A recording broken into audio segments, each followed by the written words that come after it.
to force mute you. We'll be getting underway shortly. I don't know if You're encouraged to put your name and your state in the chat so that Representative Howard has a sense of who's in the room with her. If you would like to include your pronouns or a land acknowledgement, please feel free to do so as you are called to do. We'll also be joined by folks from around the country, including Reverend Erin Walter, who's going to be doing our Chalice lighting. And Reverend Erin is the acting executive director of Texas UU Justice Ministry for Justice.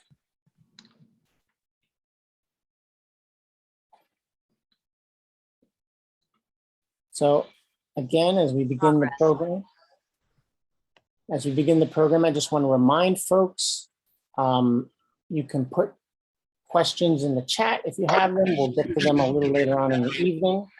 We're going to start by me offering this general welcome and housekeeping, and then we're going to transition into opening a sacred space with Reverend Erin Walter.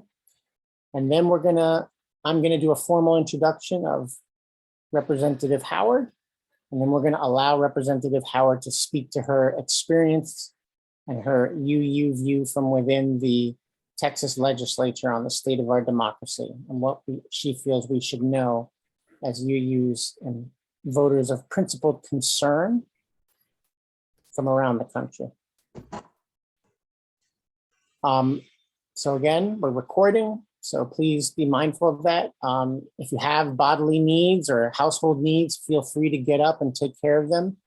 I encourage you to turn your video off. That's usually a toggle at the bottom of your.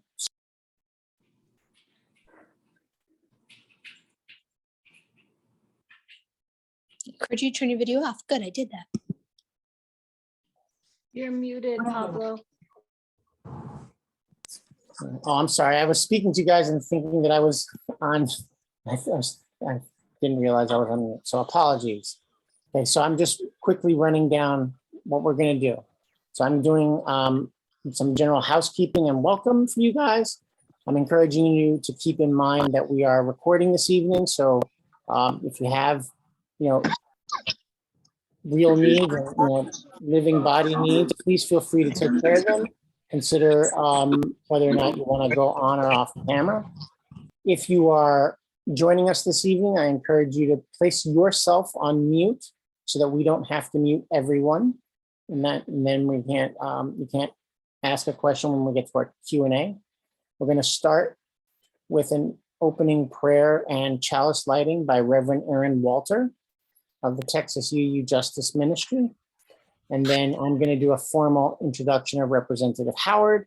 And then we're going to hear what Representative Howard has to share with us, providing for us a unique view from inside the Texas legislature, from inside the maelstrom of last year and continuing into this year, from what I understand in the press, and get her thoughts on the state of our democracy. And what she thinks that we as a national audience should be aware of. And then we'll open it up for some questions. And then Reverend Erin will close again, extinguishing the chalice. So that's the program for this evening. At some point, I think one of the members of our Democracy Action Team will drop one or two things in the chat that we think you should be aware of. And in general, I just have to say that I'm so excited for this. And with that, I want to kick it over to Reverend Erin to light the chalice and open a sacred space. Thank you, Pablo. I took a deep breath as you said that, with gratitude that in these justice gatherings that we have together, that we remember that this is a sacred space and that our work is sacred and that it is part of a lifelong, generations-long commitment to building the world that we dream about. So if you have a chalice in your home, I invite you to light it with me. connecting in your hearts to your own ancestors, to those that you consider ancestors in justice work, and to the vision of what we are creating together for, I think of my children who are 10 and 12, and the generations to come. This is a chalice that was given to me by my mom. I grew up at First UU Austin, and I know Representative Howard well from that church, and I'm so grateful to her for her work and leadership along the way. So I also like this in honor of the folks who are doing really hard work with us. Here we go. Nope, try again.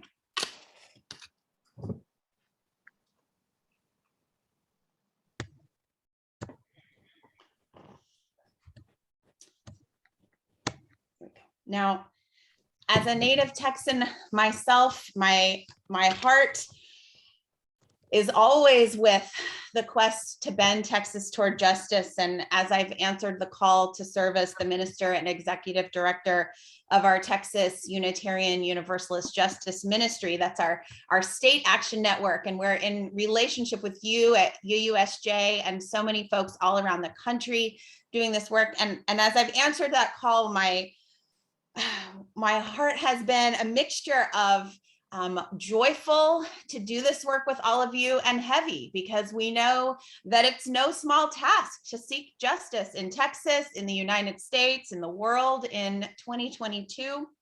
And so one of the things that I'm always asking folks in our Texas justice community to do is to hold your sources of inspiration and community care close.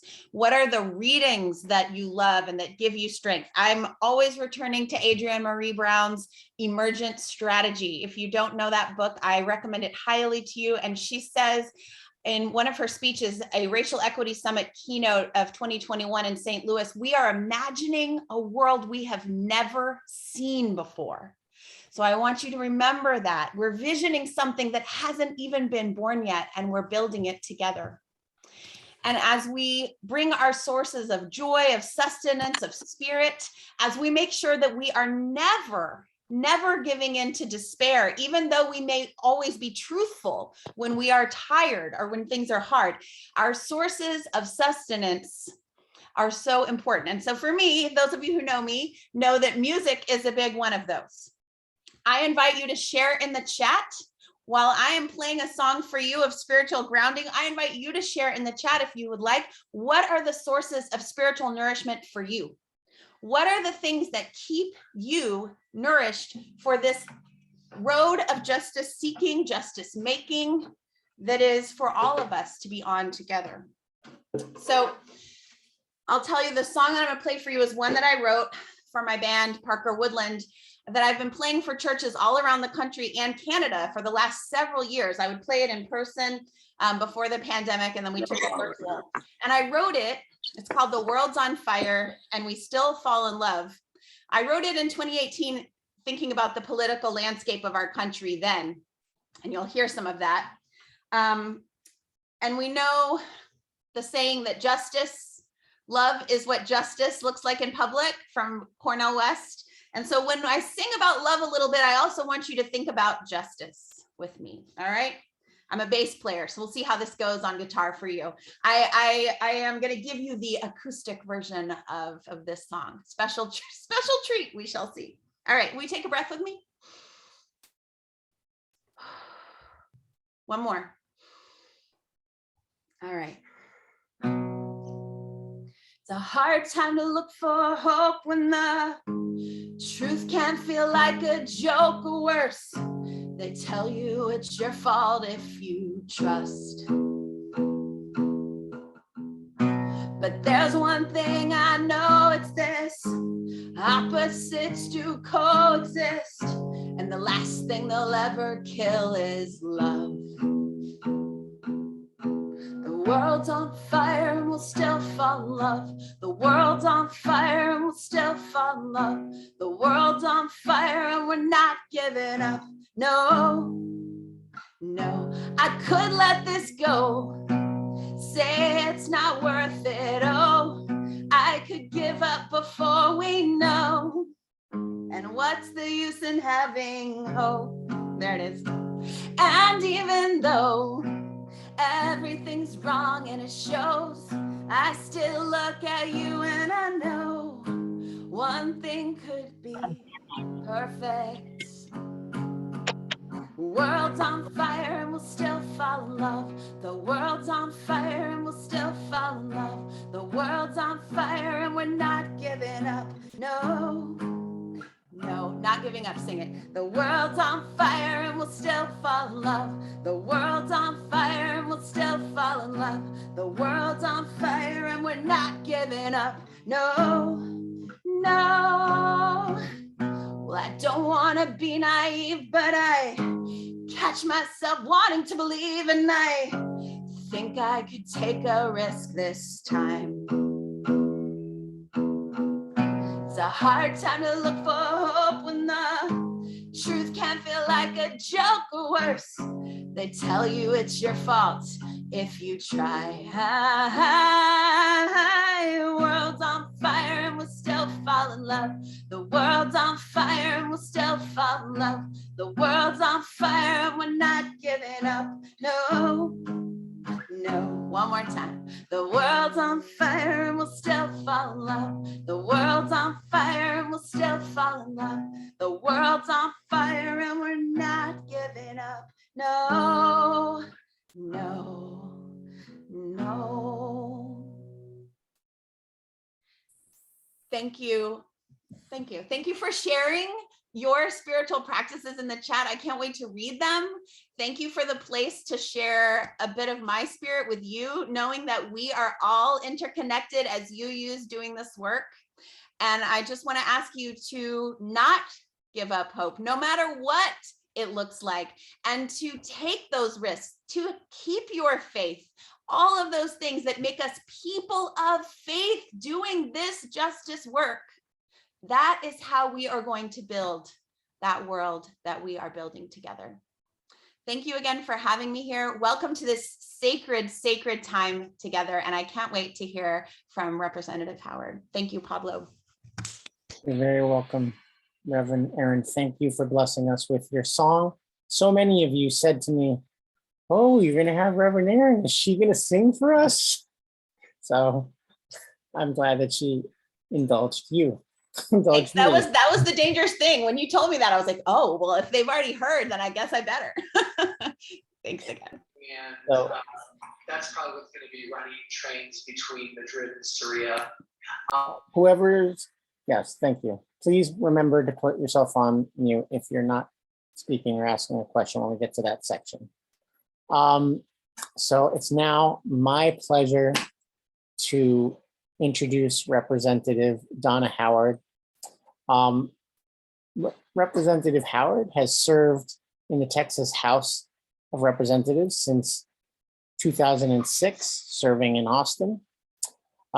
She is a member of the House Appropriations Committee and State Affairs Committee, and a chairwoman of the Women's Health Caucus, for those of you who know anything about those issues in Texas that's of interest.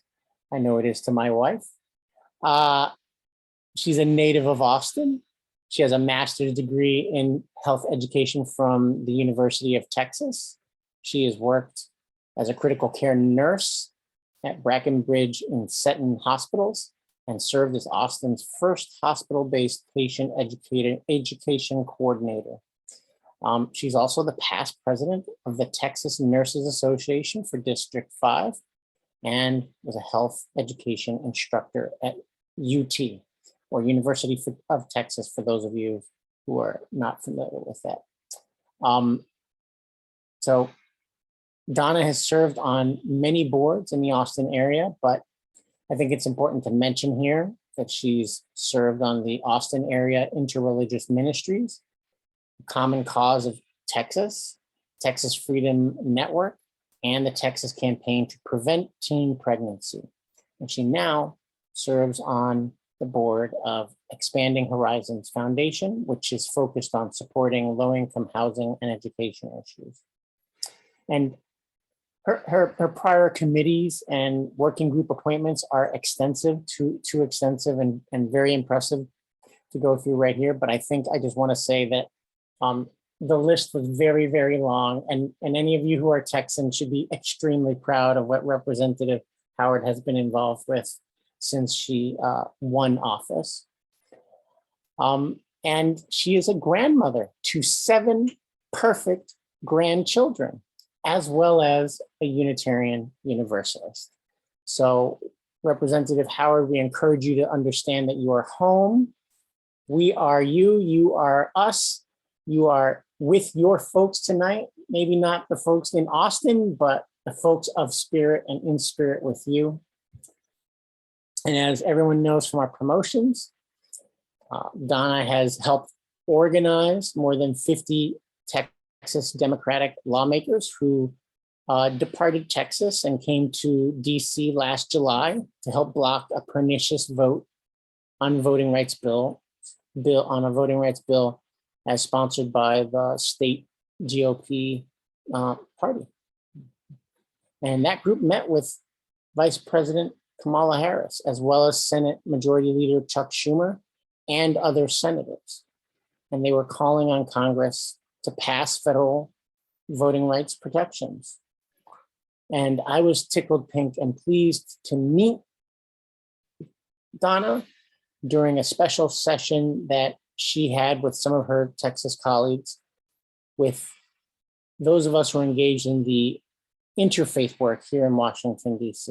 And it was during that visit that I became so impressed with her leadership and her clarity of vision on what is at stake in our democracy. And frankly, in the witness that she was bringing to bear here in Washington, DC. So with that, I'm super pleased to invite Representative Donna Howard to take the mic and talk with us about the state of our US democracy and give us a view from within the maelstrom of the Texas legislature.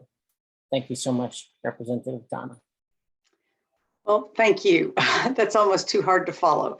I feel really grateful to be here with fellow UUs. That doesn't happen very often in my line of work. So this is very meaningful to me.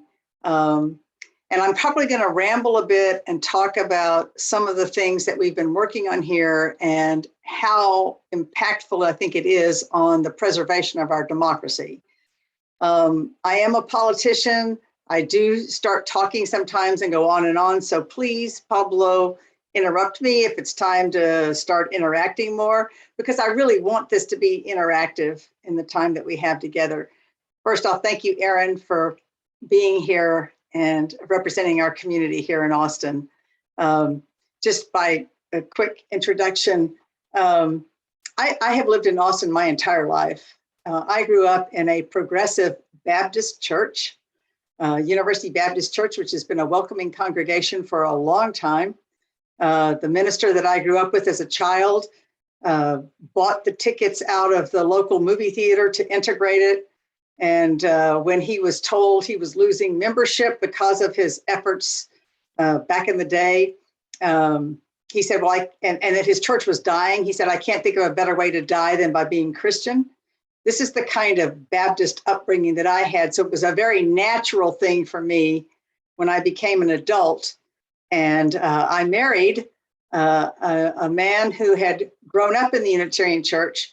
It was a natural fit for me to move into the Unitarian community. It fit very well with my theological journey. His father was a Unitarian Universalist minister and served churches throughout this country, but particularly during the 60s and the Civil Rights Movement. They were in Chattanooga, Tennessee. They had their church firebombed. So we have quite a history with Unitarians being in the forefront of the struggles we've had with democracy in our country. And I'm very grateful for all those who have helped educate me and support me along the way. I think the best way I can start to frame this is to kind of give you the story of what happened in Texas with voting. and how that led to our quorum break that took us to Washington, D.C. Because I think that's kind of the foundation of what we're talking about here. We came off of the 2020 elections with some emboldenment, if you will, of the Republican members that I work with who realized that they did not suffer the defeats that had been anticipated and brought up all the culture wars that had been tamped down in recent legislative sessions. Included in that was this effort to support Trump's big lie and to try to promote the fact that there was definitely a lack of integrity in our voting system, and that there had to be some legislation that would restrict how people could vote in order to restore that integrity. We know this is a lot of just rhetoric. It's not based in reality and fact.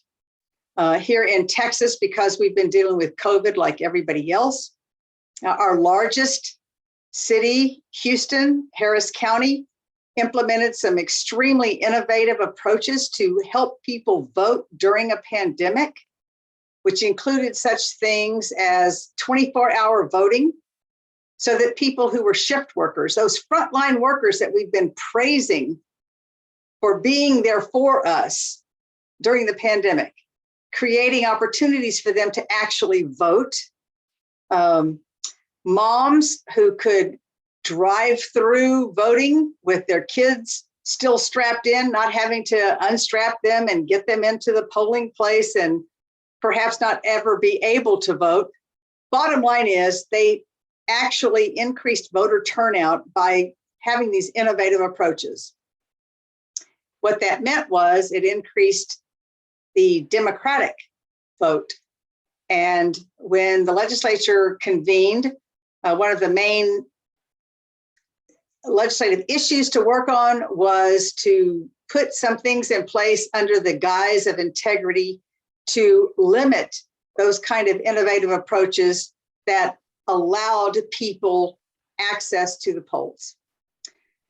It was not something that we as Democrats were ever going to support, but we worked in good faith with our colleagues to try to come up with compromises to lessen the severity of the legislation.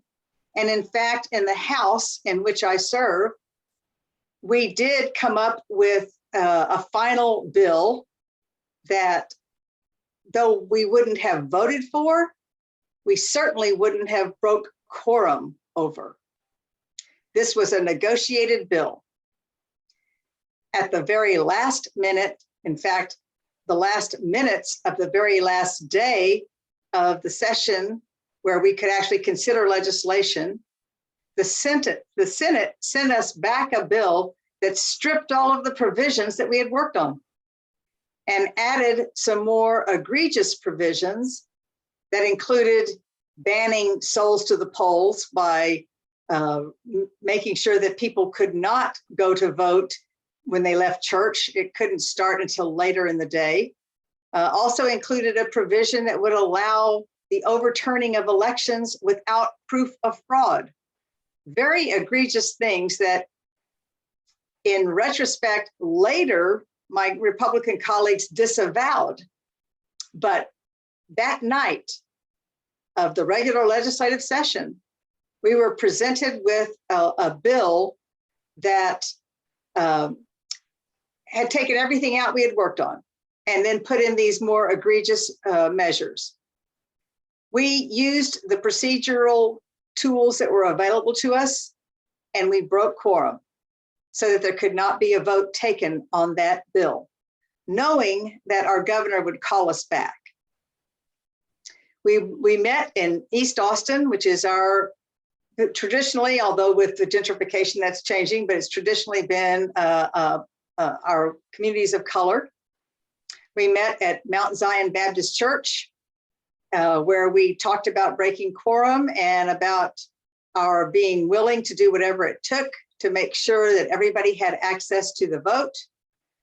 And as was expected, the governor did call us back for a special session.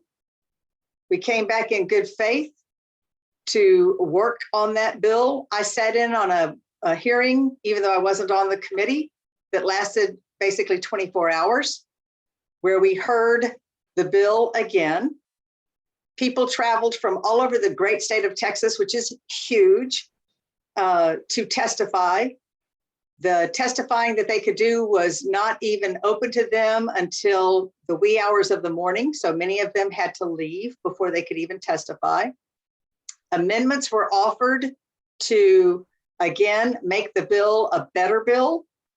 We still wouldn't have voted for it, but a better bill. None of those amendments were accepted. Once again, the only option it seemed available to us was to break quorum. I'm telling you this because we were using the rules available to us. This was not something that was out of the realm of the rules of procedure. But it's also a very serious thing. The quorum breaks happen very, very rarely. This was only like the third time that had ever happened in the state of Texas. And to get what ended up being 57 Democrats to immediately leave town, not even knowing where we were going, leave our jobs, leave our families, and in good faith travel to where we ended up being with DC, but knowing that we were leaving to prevent a bad bill from passing, that's huge. And we went to DC because that was the most logical place to go to continue our efforts to say, we have done all we can do in Texas. We have done everything we can do to prevent voter suppression from happening. We need you, Congress, to act. You are the final straw here. We cannot do this without you intervening. And as Pablo said, we had multiple meetings with Kamala Harris and with a variety of senators. I myself met with 7 senators. I'm one of the ones that had the breakthrough COVID, so I had to be in isolation for 10 days, which was a very strange thing, but because of Zoom, we were able to still have meetings going on. But it was an incredible opportunity to let the Congress people know that this is how strongly we feel about what's going on and how desperately we needed them to take action. Your vote is your voice. Your voice is your power. Without your vote, you have no voice. It is the fundamental part of our democracy, and it was being threatened by legislation in Texas, as well as in other parts of the country. Clearly, we got a lot of attention. We got, Congress paid a lot of attention to us, and the media did as well. As Pablo said, we met while we were there with Faithful Democracy, and those of differing faiths who were coming together to stand up for and demand that we pass this legislation that would preserve the rights to vote for all Americans.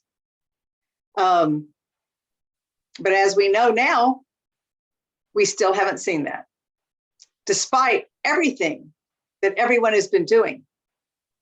I also went back to Washington in September in regard to abortion legislation. As the chairwoman of the Women's Health Caucus here in the Texas House, obviously one of the pieces of legislation that we look at is what's being done to prevent access to a safe, legal abortion. We had legislation that was passed here that many of you are probably aware of. It's called Senate Bill 8, and it basically bans any abortions at 6 weeks gestation, which I will tell you is actually approximately 4 weeks after conception, which is approximately 2 weeks after a missed period if you happen to be regular and paying attention. So basically before you even know you're pregnant oftentimes. I went and testified before the Senate Judiciary Committee on this at Chuck Schumer's invitation. we have raised awareness about that as well. But as we have seen, the Supreme Court has turned its back on us. So right now, in terms of constitutional protections, constitutional access to abortion up to viability of the fetus preserved by Roe v. Wade, every person in Texas is being denied that constitutional protection, despite the fact that everybody else in this country has it. And because of what's anticipated to be happening at the Supreme Court, we envision that they will overturn Roe v. Wade, and approximately 27 states are ready, just as Texas is, to ban it entirely. Now, I don't know about all of you, but I came of age before Roe v. Wade.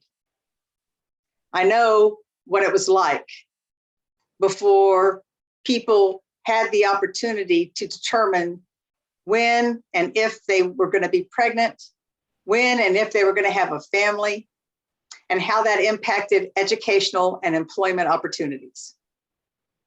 This is another affront on our accessing equal participation in our society. And the list goes on and on from Texas. I'm sorry to say, I love Texas. I've lived here my whole life. I love Texas. We have so much going for us here. But this particular legislative session that we just came off of was the most horrific session any of us can ever remember. And it began with the erosion of our access to our vote, the foundation of our democracy. It included banning our access to constitutional protections of access to abortion. It also saw us discriminate specifically against transgender youth, against talking about race in classrooms.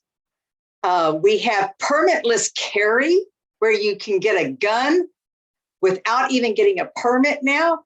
This has become the wild, wild west.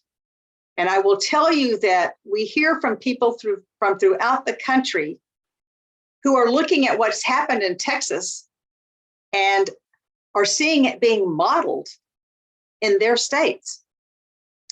I'm going to stop here pretty soon, but to me, from where I sit, the Trump administration has so much to do with where we are now. Not only was it the big lie, but it was an acceptance and a welcoming of discriminatory, racist, bigoted vitriol being acceptable. The appointments of 3 Supreme Court justices who were put there ready and willing to overturn Roe v. Wade.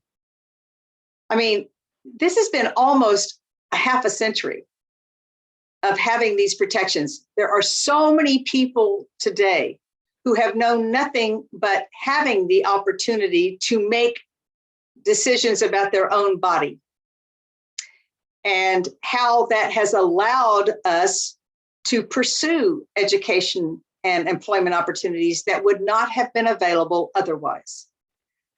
I am dumbfounded that we are where we are today. And I think we have a huge calling as Americans, as Texans for sure, and as people of faith, to make sure that we're standing up against this. And I will tell you, I am extremely grateful for this organization and its efforts, for those that are working to show that people of faith are not just the people of faith that are presented to us oftentimes in our legislature, the evangelicals and those that see only one way forward. So your voice is critical.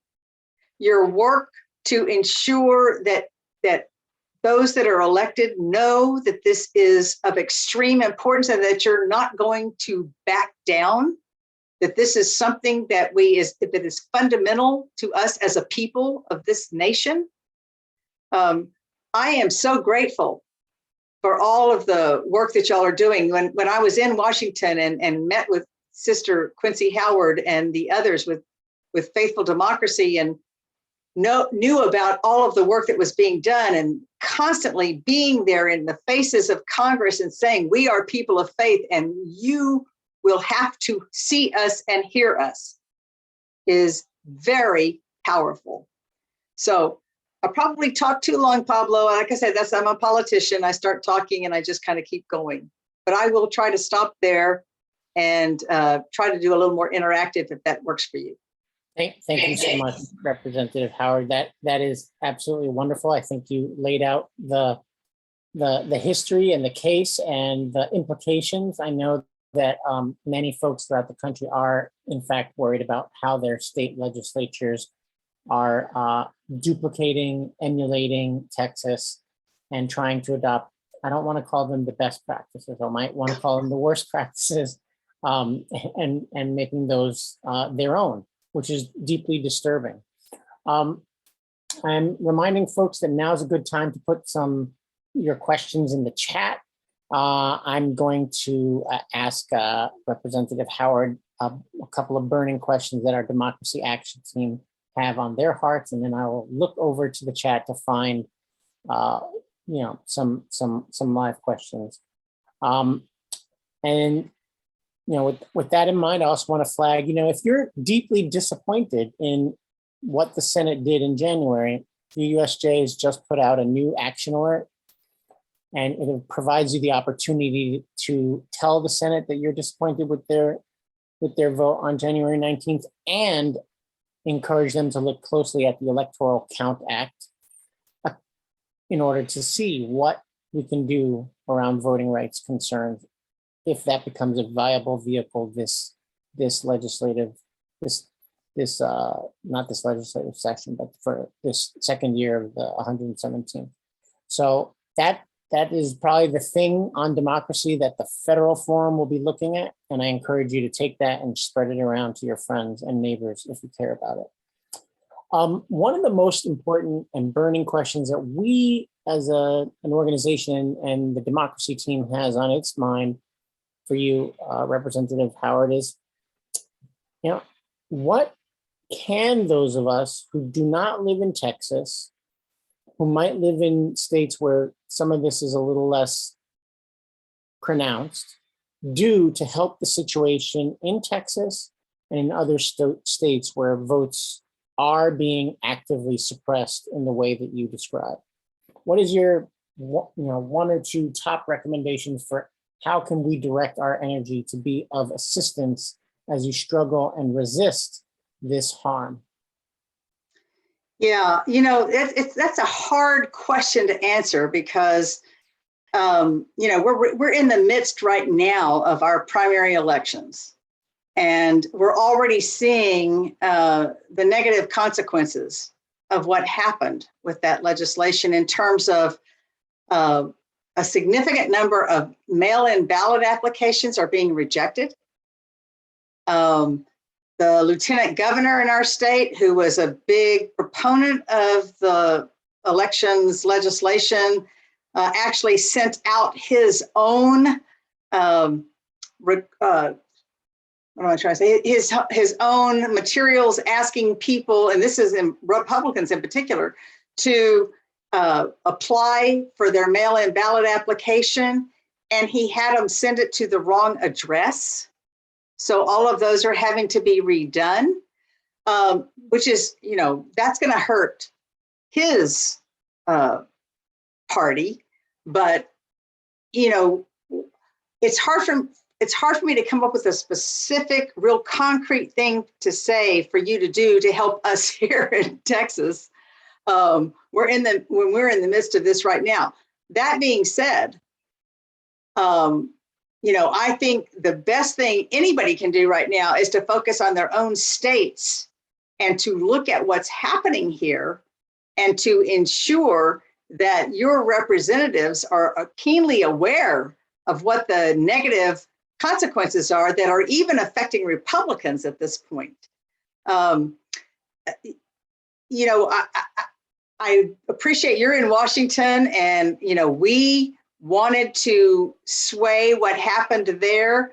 I'm very disappointed, I'll have to say, in Congress right now, in the lack of action being taken.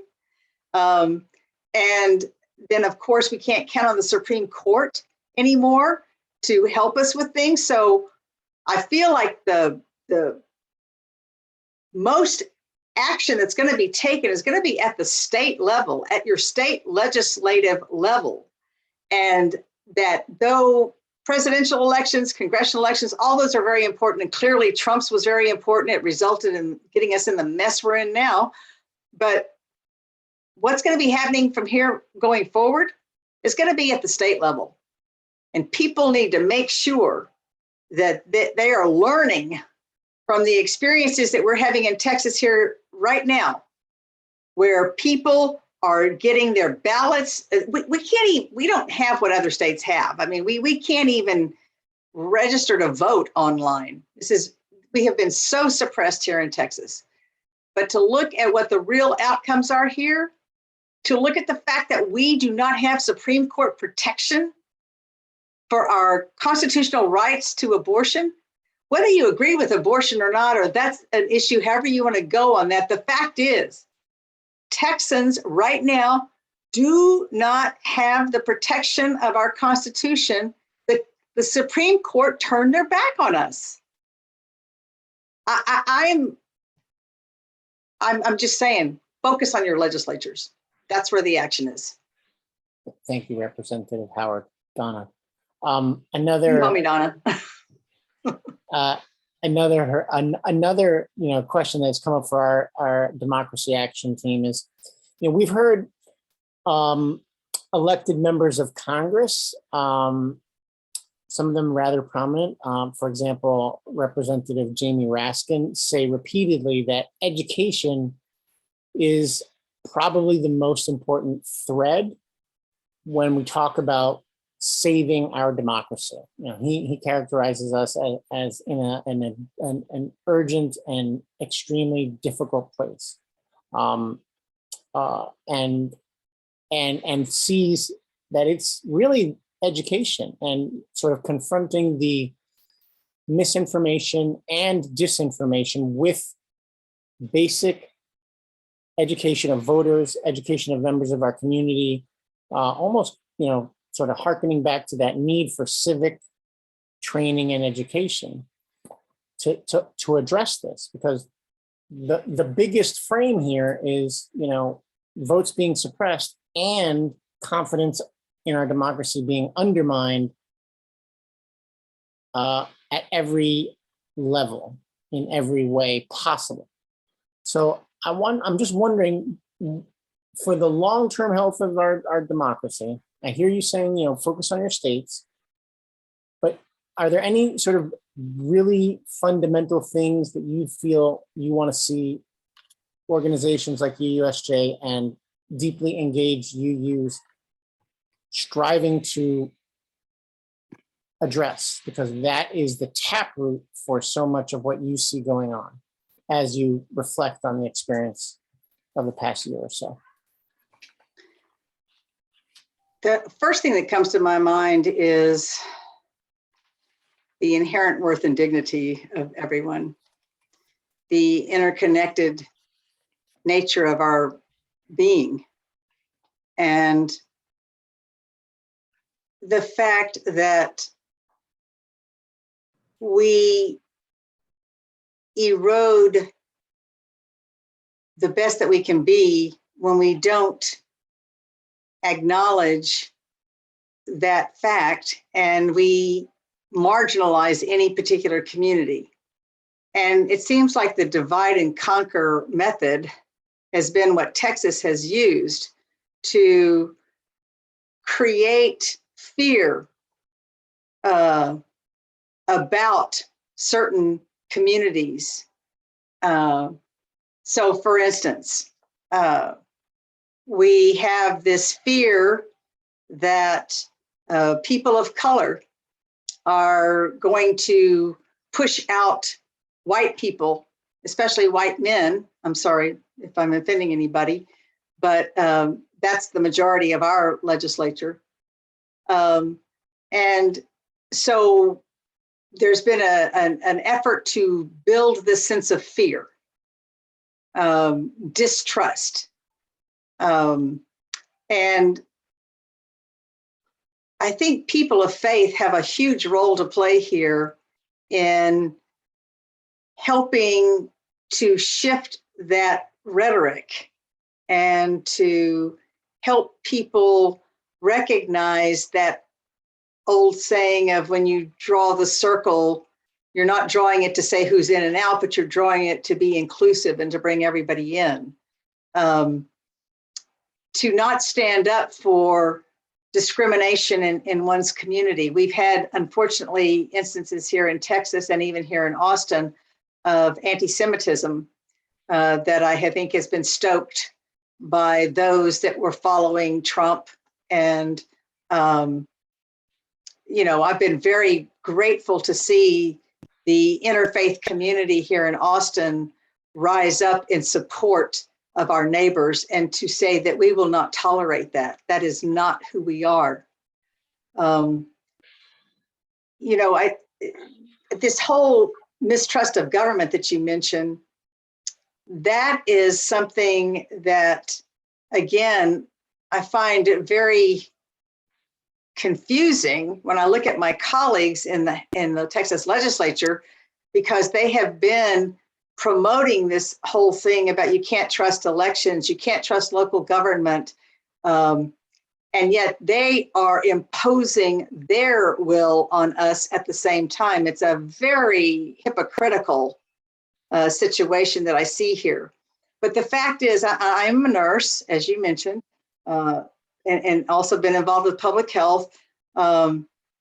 The distrust of government in terms of how we've managed COVID. And there have been missteps. There's no question about that. This has been something that people have had to learn about along the way. And science is not a finite thing. It's always evolving as you learn more. But people have had a real mistrust about what has been said. And we have this vaccine hesitancy, which has kept us from getting further along in dealing with the pandemic here. So I know I'm kind of fumbling around here with a lot of things, but I think that, you know, the people of faith have a huge opportunity here to frame how we look at things and to talk about things in a way that permeates all of society. I am a Democrat. I think we do poor messaging. I've had meetings about this recently with some of friends here and colleagues and people who are involved in messaging. My opponents, the people on the other side have done a very good job. For instance, here in Austin, and it's happened nationally too, this whole thing about defund the police. Well, there were efforts made here to try to address the disproportionate impact of law enforcement on people of color in our community. And yet it was framed as defund the police. Disproportionate impact on people with mental illness. And yet it was framed as defund the police. And then the state legislature steps in and uses that language and takes off with it. And that's what people hear, and that's what sticks. People have to know that we have a different message. They have to hear it. And we have to talk in terms and values that people understand, that gives them an alternative to what they're hearing loudly and clearly right now from those who are in power. So again, I ramble, I'm sorry. You are not rambling. You are sharing the wisdom of your service, and we appreciate it. But UUSJ is a nonpartisan organization. Yes, I'm sorry. I apologize. No need to apologize. But I'm just framing my next question. You know, we Okay. don't want to give up on Republicans. There are Right. plenty of UUs who are Republicans and libertarian and independents. And so Melvin has a question in the chat. How do we sort of engage Republican voters and discover the ones who still believe in democracy and invite them into the fight for our democracy. Now, do you have any pointers on that for those You of know, us? yeah, I can remember instances in my church here in Austin, 30 years ago, with these same kind of issues, trying to ensure that we were not driving people away from a liberal religion who didn't have a liberal political view, because those are two different things. And it was made clear to me at that time that when we're talking about liberal religion, we're talking about a generous religion. We're not talking necessarily about liberal politics. And we've got to find a way to invite people in who have different beliefs politically, but who share common values. And I work with those people right now. I work with Republicans in the Texas legislature who share very similar values to mine. But they're caught up in a political system where we have primary elections, where very few people that are eligible to vote actually vote. Those that do are usually the most strident. And so they find themselves in a position of being caught between, do I want to continue to try to serve and be a more moderate voice when I can be? Or if I say it too much, am I going to just lose the opportunity and the far right is going to just take over? And we're actually seeing that now. For example, the Republican woman who passed one of our abortion restriction pieces of legislation has 4 opponents running to the right of her. This is the sad state of affairs we see ourselves in. I do believe we can find common ground with common values. And as I said, I do have Republican colleagues that I think share these with me. We need to have a space where we can talk about those things without litmus tests. And I think we as Unitarians need to be very, very clear that we're not imposing litmus tests on people, that we need to be open to sharing values that may be manifested in different ways. And be willing to recognize too, and this has been something I carry into the legislature all the time. I clearly have my own set of values, my own way I think things should go and the right way to do things. But I also recognize that I am not the final say on things. I do not know everything about everything. I have a lot to learn, and I have a lot to learn from people who view things differently than I do. And being open to how do we hear and take in those different ways of looking at the world and recognize that we can still find common pathways within those. I think that's a real challenge for us as UUs.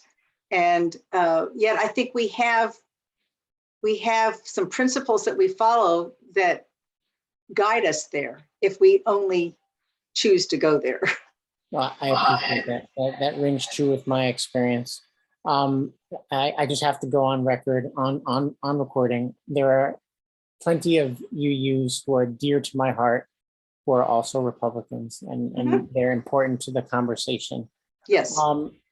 I do want to ask you one sort of gossipy question. I guess I can't get away without asking it, but here it goes. You tried to meet with President Biden. Is there a reason that he wasn't able to meet with you? Or, can you share with us a little bit about that? Well, you'd have to ask him. We certainly tried. And I think that we were, 57 strong, coming there, getting national attention, had left our state, made a huge statement, and it was extremely disappointing that for whatever reason, he did not meet with us. Now, I am extremely grateful that Vice President Kamala Harris did. That was astoundingly wonderful. And of course, she was the point person on these things. But I do think it was a missed opportunity for the president to publicly show that this is important to him. So important that he would meet with this renegade group of Democrats who decided that we had no other option but to come to the steps of our national capital and beg for help to prevent what was happening at our state, that we had no other tools at our disposal. So it was a missed opportunity. Well, again, thank you, Representative Donna. Thank Yes. you, Donna. Thank you. And I just, at this point, I want to just thank you for that. I want to draw people's attention again to the action alert that we've released on the Electoral Count Act and allowing you to express your disappointment in the Senate for having botched the January 19th vote. And with that, I'd like to invite Reverend Erin to help us close a sacred space by extinguishing the chalice and leading us in closing thought. Thank you. Thank you, Donna. Thank you, Pablo. Thank you to all of you for your questions and your comments that give me hope as an activist and a UU in Texas as well. I have a few thoughts for you, and you might hear some piano lesson behind me as well. Before I was a minister, I was a newspaper reporter and a journalist here in Austin. And then from there, I was a legal editor for the Texas legislature and have also spent a lot of time in our capital as an activist. I was one of the first, in the very first round of Texas handmaids. You may have seen those images. I did not stay with that group for the long term because it was taking up a lot of the air in a lot of activist spaces. But in its original experience, getting a lot of attention from some of those legislators that Donna was talking about. So I say all that to say that really, Donna, my heart is with you, knowing the climate that you're working in very, very well. And thank you again for all the work that you're doing. I also want to say that I believe deeply that Texas is purple, if not blue, and that this racist gerrymandering and voter suppression is what you're seeing in terms of who's often being elected. And therefore, getting out the vote is so crucial. And so I am going to put in your chat before I close out the chalice, the most recent Texas UU Justice Ministry newsletter, which has links to where you can do get out the vote calls on your own time, automated. It's wonderful. The systems that organizations have come up with to help us get out the vote. And again, I just want to thank Representative Howard for some of the language that you used. What we understand is that faith language is crucial to helping turn some of these tides, to bridging some of these gaps. So UUs can be shy about faith language. I beg of you all to embrace your identity as a person of faith and a person of progressive values and claim it and use it to help us turn this tide. Help us get out the vote, help us use this language. I'm like looking at my notes of all the things while I have you here. We have action hours coming up with the Texas UU Justice Ministry, and you're always invited. And as I said in the chat, I hope you'll sign up for our newsletter. I'm following your UUSJ newsletter, and Pablo and I are working together, and I'm working with some of the other folks on this Zoom. We're in this together. So thank you all for the teamwork.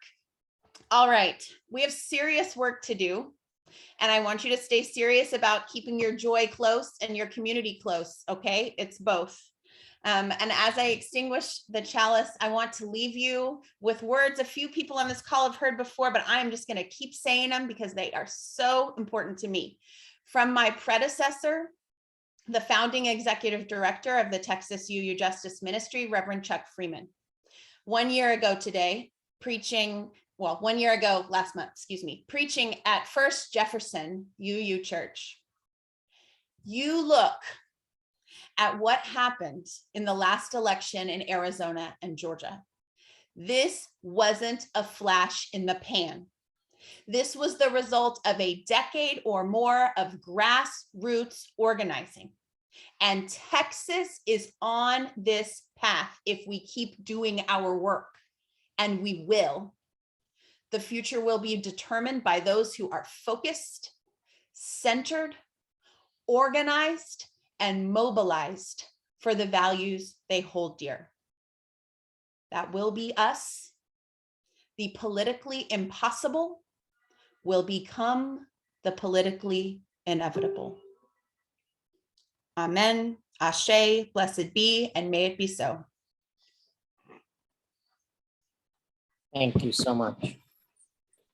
So with that, I invite folks to start rolling off. I can linger for what I call the typical UU warm goodbyes, but you are not obligated to stick around for that. But I feel like I'm trying to create the same atmosphere that we would have at coffee hour.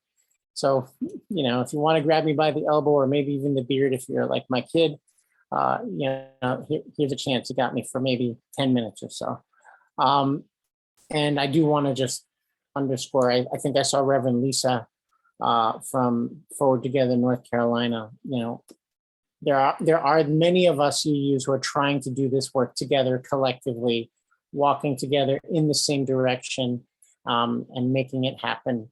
And that is so important. So to the extent that you feel that's important, make sure that you tell your senior minister, your state action network. That's what it's going to take to make a difference. Thank you so much, Donna.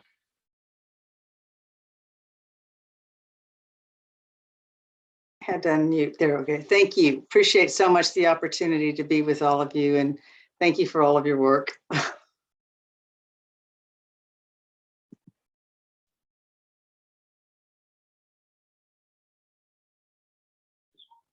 And it's so obvious you're keeping the faith. Thank you. You're very welcome. We certainly try.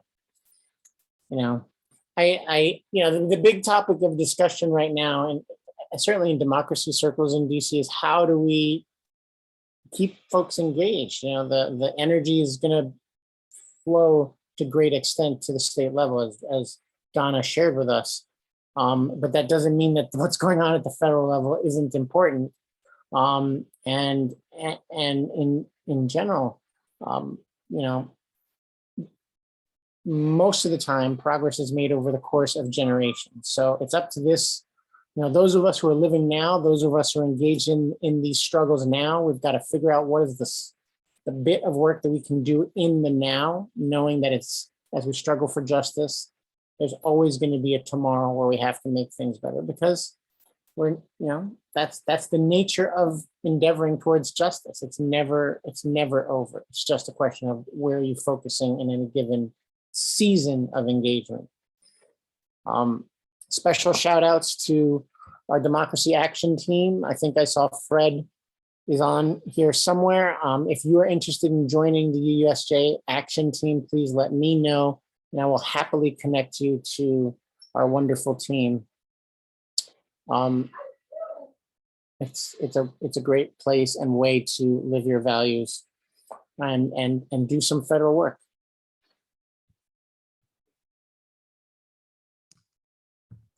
I'm going to go check on the kids.